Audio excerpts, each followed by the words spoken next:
स्वागत करता हूँ सभी बच्चों का। और जो भी इस वीडियो को देख रहे हैं उन सभी का स्वागत है। और सबसे बढ़िया बात यह है कि आज नया साल है और सभी को बहुत बहुत नया साल मुबारक हो मेरी तरफ से। और सभी लोगों को ढेरों शुभकामनाएं। जैसा कि हर वर्ष एक नया साल आता है और एक उल्लास रहता है, खुशी रहती है। तो इस नए साल में मैंने बहुत कुछ प्लान किया कि कल से आज तक, हालांकि मैं अभी सो के आया हूँ, शकल से लग रहा होगा क्योंकि अचानक मेरी नींद खुली जब संडे था चूँकि। तो मुझे लगा कि अरे मैंने बच्चों को और अपनी पूरी यूट्यूब टीम को, मतलब जो मेरी फैमिली है, मैंने उसको विश नहीं किया। तो मुझे बहुत अजीब सा लगा। मैंने कहा कि देखिए बच्चे और सभी लोग जितने भी मेरे फॉलोअर्स हैं वो जुड़े होंगे तो सोच रहे होंगे आज सर ने विश नहीं किया। तो मैं तुरंत उठा और मैंने कहा सबसे पहले मतलब शुभकामना दी जाएगी नए साल की। तो कल मैं तैयारी कर रहा था कि मैं कुछ बोलूं, कुछ कहूं, लेकिन फिर मैंने कहा यार पता नहीं क्यों अजीब सा लगा। और अजीब सा क्या, मैं बता देता हूं आपको। जब नया साल आता है तो जब 31 दिसंबर होता है, 31 दिसंबर की शाम को थोड़ा जुनून चढ़ता है नए साल का। मुझे याद है जब 2021 जा रहा था और 2022 आ रहा था तो इसी तरह से हुआ था। जब 2020 जा रहा था और 2021 आ रहा था तब भी कुछ ऐसे हुआ था। 2019 जा रहा था। अब आप सोचोगे कि आप सर कितना पीछे जाओगे तो मैं ज़्यादा पीछे नहीं जा रहा हूँ, मतलब एक जैसा लगता है।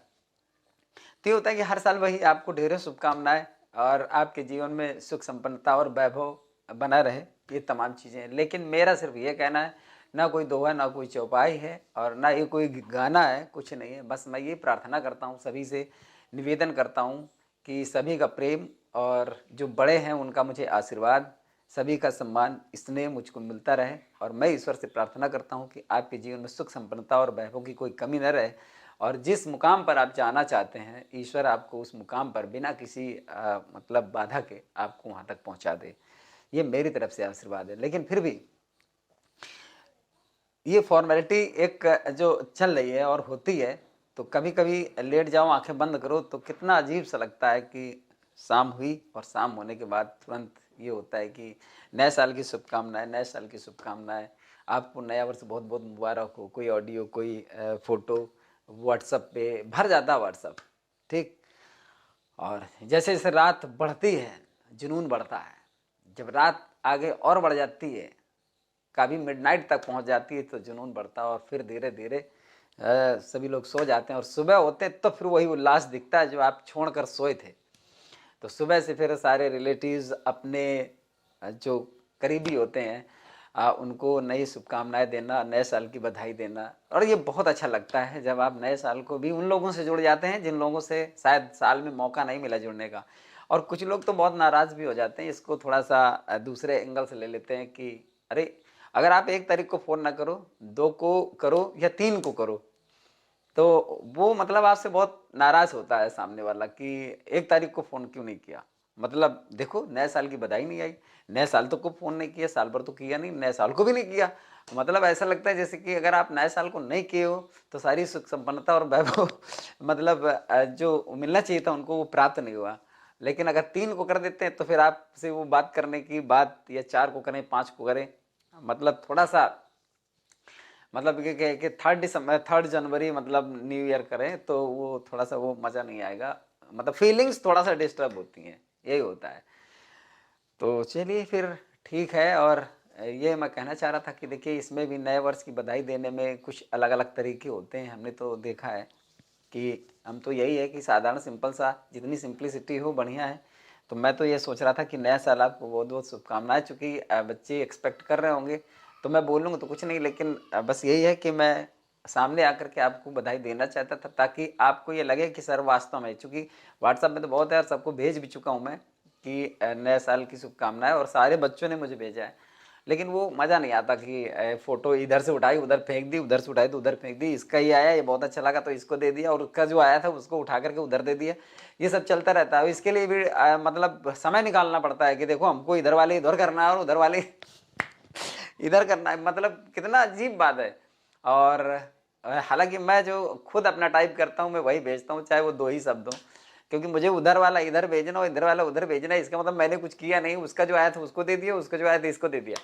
तो मैंने तो अपनी फीलिंग्स दी नहीं, तो इस तरह से थोड़ा अजीब सा लगता है। ये सारी चीज़ें होती हैं तो चलता रहता है, लेकिन अब क्या किया जाए भाई, नया साल है और सबको बधाई तो देनी देनी होती है, वरना लोग नाराज हो जाते हैं। और कभी कभी देखिए तमाम तरीके होते हैं बधाई देने के और मिलने के, और अजीब होता है। कभी देखा, जैसे कभी गांव में देखा हमने, फोन आया, फोन हेलो, अब उसमें हाँ हेलो, नया साल मुबारक हो, अब वो नया साल मुबारक हो, हाँ हेलो, वहाँ से आ रहा हेलो, यहाँ से अरे भैया नया साल मुबारक हो आपको, नए साल की सुबह, अरे हाँ कौन कौन बोल रहे हो, कहाँ से बोल रहे हो, वो नए साल की मुबारकबाद देता जा रहा, वो उसके नेटवर्क नहीं मिल रहे, वो हेलो हेलो, उसने फोन काट दिया, काम खत्म, नया साल। वो ये हो गया कि भैया नया साल को मुबारक दे दिया, आपको मिले और ना मिले, आपने सुना है नहीं सुना कोई मतलब, बाद में फोन आएगा तो भाई कहते मिलाया तो था, आपको बधाई भी दे रहे थे, अब आप सुन ही नहीं रहे थे, सुन ही नहीं था, अच्छा आप थे, अच्छा अच्छा ठीक भैया नया साल की मुबारक, तो मतलब 2 महीने बाद अगर बात तो इस तरह की सारी चीज़ें चलती हैं तो बहुत अच्छी बात होती है। कभी कभी होता है सामने वाला भी आता है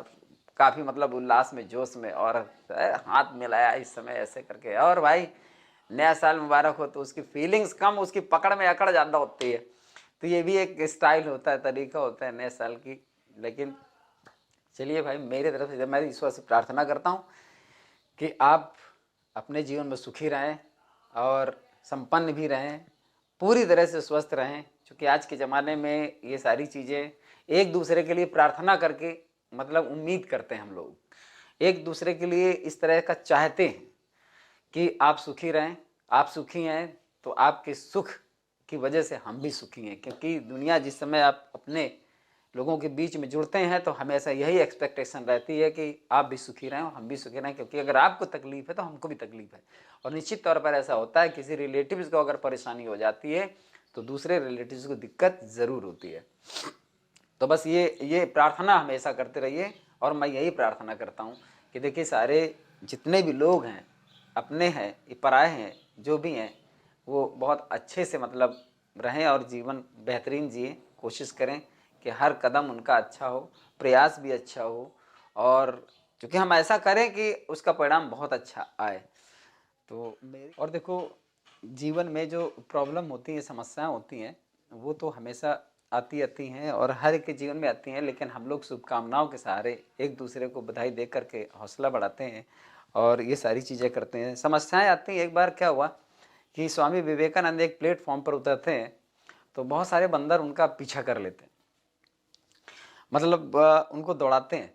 तो स्वामी विवेकानंद जी और थोड़ा तेज चलने लगते हैं, उनको मतलब थोड़ा डर सा लगा, बहुत सारे बंदर थे तो उनको मतलब ये डर लगा कहीं बंदर काट ना ले, तो उनकी रफ्तार तेज हुई। जब रफ्तार तेज हुई तो बंदरों ने और मतलब थोड़ा सा आक्रामक रूप लिया, और स्वामी विवेकानंद और थोड़ा सा तेज चलने लगे, फिर वो दौड़ने लगे, मतलब काफ़ी डर गए थे वो। तब सामने एक आदमी आया और बोला, महाराज जी, संत महाराज जी, आप भाग क्यों रहे हैं, भागते क्यों हैं बंदरों से? बोले अरे काट लेंगे, बड़ी दिक्कत की बात है, देखो पीछा नहीं छोड़ रहे हैं। बोले आप गलत कर रहे हो, आप इनसे भागिए नहीं, आप इनकी तरफ जाइए। तो वहां से शायद विवेकानंद, चूंकि बहुत ही ज्ञानी पुरुष थे, बड़े विद्वान थे वो, और वो उस व्यक्ति की बात को बहुत अच्छे से समझ गए, तो वो तुरंत वहां पर खड़े हुए और जैसे मुड़े तो उनका एक जो एग्रेसिव मतलब लुक था, एक्सप्रेशन था, वो एकदम थोड़ा आक्रामक वही तीव्र हो गया, और एकदम बड़े रुके और गंभीर कदमों से थोड़ा सा थ्रेटनिंग, थोड़ा इस तरह से कि बंदरों को डर लगे तो उनकी तरफ एकदम बढ़ना शुरू किया। और जैसे वो उन्होंने अपना एक्सप्रेशन बदला, बंदरों ने देखा तो बंदरों ने हटना शुरू कर दिया, और फिर सारे बंदर धीरे धीरे उनसे दूर हटकर चले गए, दूर चले गए। तो ये है जीवन का फलसफा, क्योंकि परेशानियां हमको दौड़ाएंगी, हम जितना दौड़ेंगे उतना हम पर हावी होंगी और हमको किसी न किसी तरह से प्रभावित करेंगी। अगर हम पलट करके मतलब उनका सामना करने के लिए अगर एक बार तैयार हो जाए तो शायद परेशानी छोटी हो जाती है। और इसलिए थोड़ा सा सोचना पड़ता है कि ज़िंदगी को जिद में जियो। जीवन तो सभी लोग जीते हैं किसी न किसी तरह से, जैसे उनको मतलब ये है कि जो उनकी अपनी अपनी व्यवस्थाएं हैं, चाहे वो हाई हो, लो हो, मीडियम हो, जो भी है जीता है। लेकिन परेशानियां सबके जीवन में है, चाहे वो बड़ा हो, चाहे वो छोटा हो, चाहे जैसा भी हो। तो हर आदमी उनसे क्या करता है, उनसे संघर्ष करता है, उनसे लड़ता है। और जीवन का मूल उद्देश्य यही है कि अपने जीवन में आने वाली समस्याओं से टकराना, लड़ना और उनको जीतना। तो चलिए मेरी तरफ से एक बार फिर मैं कामना करूँगा कि आप लोग अपना प्रेम, सम्मान और बड़े जो हैं उनका आशीर्वाद मेरे ऊपर बना रहे और इसी तरह सपोर्ट मिलता रहे मेरे चैनल में मुझे मिलता रहे। और जितना आपने मुझे सम्मान दिया और सपोर्ट किया इसके लिए मैं सभी बच्चों का और सभी लोगों को बहुत बहुत आभारी हूँ।